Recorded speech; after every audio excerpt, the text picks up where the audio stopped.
Jadi kejadian yang sangat memprihatinkan tersebut adalah tewasnya ya Kasat Reskrim Polres Solok Selatan ya, yang disebutkan ditembak oleh Kabak Ops Polres Solok Selatan Sumatera Barat ya. Kami tentu pertama menyampaikan duka cita yang mendalam ya atas wafatnya Kasat Reskrim. Semoga yang almarhum mendapat tempat di sisi Allah Subhanahu wa taala. Dan kami mengutuk keras ya perilaku brutal oknum Kabak Ops tersebut yang melakukan penembakan.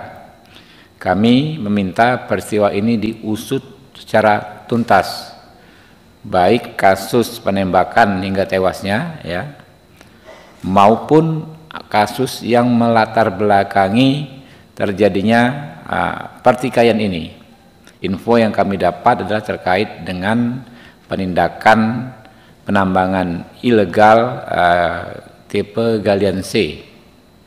Ya, ada ada latar belakang tersebut. Nah, harus diusut tuntas apakah pelaku ini ya membackingi tambang ilegal yang ditindak oleh almarhum Kasat Reskrim beserta jajarannya ya.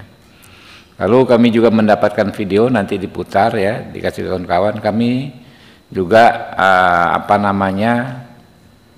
menyayangkan ya standar yang diterapkan oleh Propam setempat.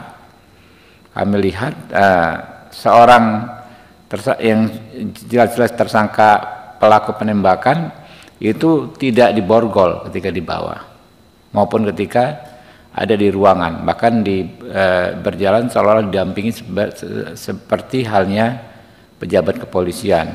Ya, ini harus dievaluasi ya, propamnya juga dievaluasi yang di situ ya, harusnya kan diborgol karena sudah melakukan tindakan yang sangat-sangat ekstrim. Karena itu ya, kami Komisi 3 DPR RI merencanakan hari Senin kami akan melakukan kunjungan spesifik ke Sumatera Barat ya. Apabila memungkinkan kami pengen ke lokasinya. Kalau saya cek tadi di Google jaraknya sekitar 100 km dari kota Padang ya, 2,5 jam mungkin bisa ditempuh. Dan berikutnya kami akan memanggil ya Kapolres, Kapolda dan Kadif Propam Mabes Polri ya, agar kasus-kasus seperti ini benar-benar bisa diusut secara tuntas dan juga jangan sampai terjadi lagi di kemudian hari. Mungkin itu dari saya sementara. Kalau ada pertanyaan dari rekan-rekan. Ya, Bos.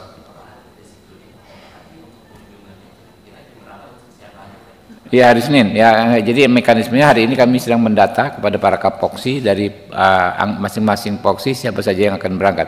Tapi hari Senin kami rencanakan kami akan ke sana. Ya. Ya, kami belum berkomunikasi secara resmi, tapi tadi pagi saya minta kepada Wakil Ketua Komisi 3 Pak Rano untuk berkomunikasi dengan pihak Mabes ya, untuk memastikan kasus ini diusut secara tuntas.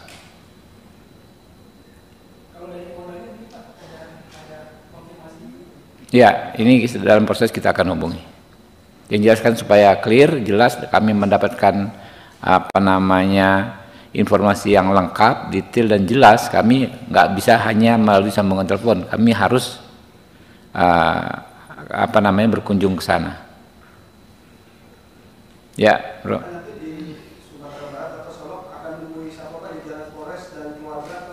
Ya, kami akan ke lokasi, kami akan menanyakan saksi-saksinya, termasuk keluarga korban.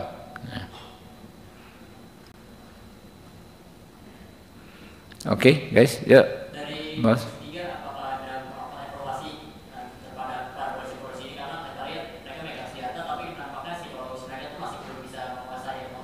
Ya, itu termasuk salah satu dari materi yang akan menjadi bahan rapat kami ketika kami memanggil Kadif Propam pekan depan.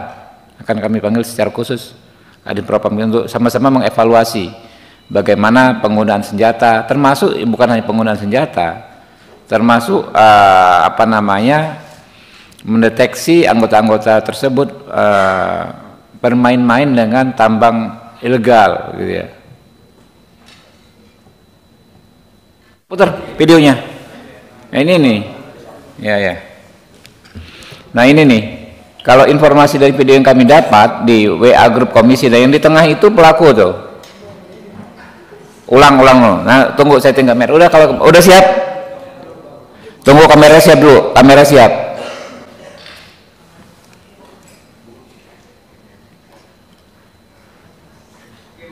Iya tuh. Ya dari video yang kami dapat di WA grup komisi 3, nah yang di tengah itu disebut adalah pelaku tuh. Ya, topi hitam tuh. Nah itu nggak diborgol kayak pejabat aja jalannya kan? Tuh.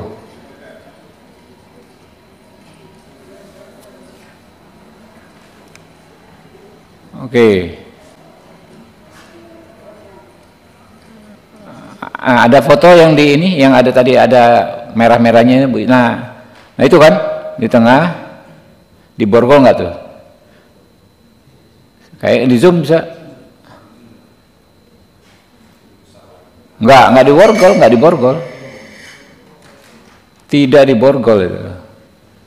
Oke. Mau ngobrol aja nih kayak apa. Itu lagi, ada foto lagi. Nah, ini di tangannya nggak diborgol. Ngerokok tuh kan kalau nggak salah ya. Merokok, itu tangannya gimana?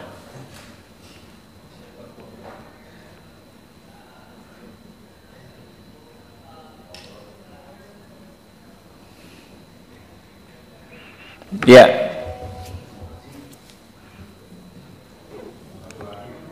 Ada lagi? Ada lagi? Foto lagi? Cuma itu? Oke. Yang di WA Bu, kamu? Di grup komisi 3 ada nggak foto video? Sedikit lagi saya ngomong nih biar nggak salah kutip ini. Sedikit lagi teman-teman ya.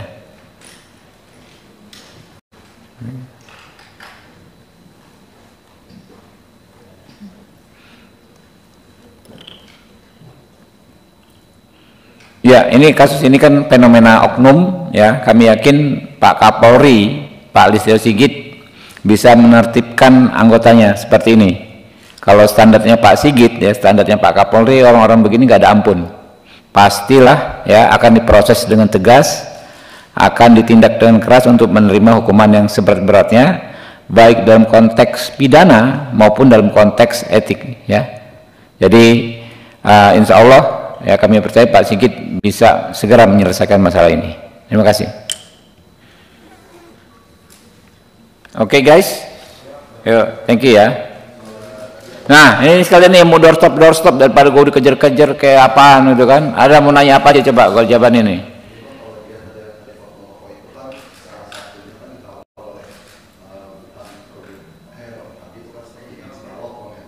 Yang mana tuh?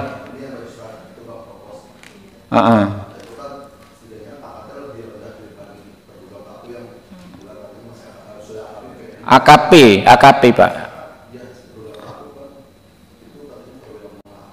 AKP, Ajun Komisaris Polisi.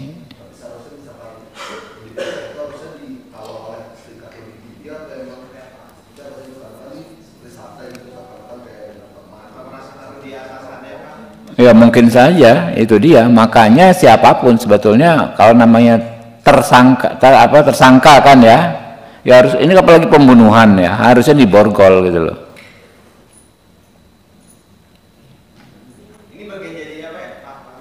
Ini kan terlihat seolah-olah seperti ada kayak tidak sesuai dalam proses pemeriksaan ini. Apakah juga akan dilakukan oleh Komisi 3 terkait dengan tindakan-tindakan Propam ini Pak? Prosesnya ini Pak? Iyalah, makanya kan kita akan ke sana dan kita akan panggil semua, termasuk ya kan kita mau bicara detail kasus ini, nggak hanya kasus ini jadinya nanti kan kasus-kasus bagaimana supaya kasus ini tidak terjadi di tempat lain. Satu soal evaluasi penggunaan senjata ya, psikologisnya bagaimana, kontrolnya seperti apa, apakah ada semacam medical check up kejiwaannya ya yang rutin, kan itu harus rutin bos. Bisa saja tahun ini dia sehat, tahun depan sudah agak stres ya kan, tidak layak lagi memegang senjata. Yang kedua terkait latar belakang dispute ini apa, katanya kan dia nggak suka gara-gara si Kasat Reskrim itu menindak tambang ilegal gitu loh. Ya motifnya kan begitu. Nah, berarti kan dia membackingi tambang ilegal. Nah, penanganan Propam, pemantauannya oleh Propam seperti apa nih oknum-oknum begini bermain ya.